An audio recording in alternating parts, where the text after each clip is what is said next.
राधे राधे। आज मैं एक विवाह के पहले जो रस्म होता है बांस गाड़ने का और मंडप बनाने का, तो आज मैं उसके बारे में एक गाना सुनाने जा रही हूँ। आप लोग प्लीज़ सुनिए। अगर अच्छा लगे तो उसको शेयर करिए, लाइक करिए, अपना प्यार बनाए रखिए।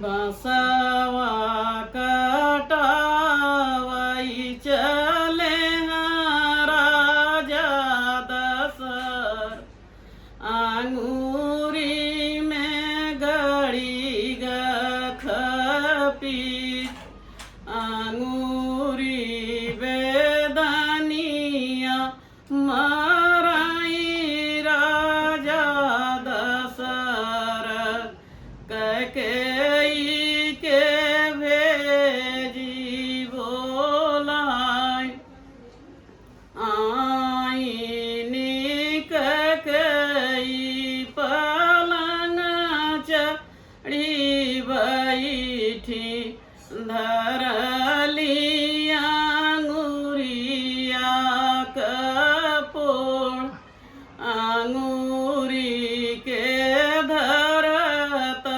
वेदना हरी लिहली, राजा सोई सुखनी,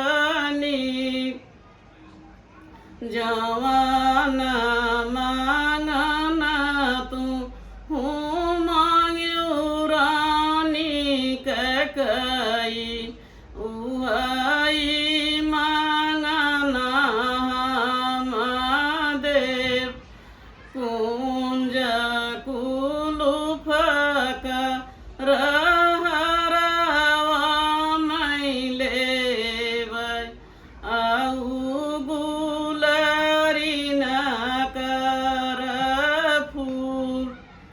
जय श्री राम।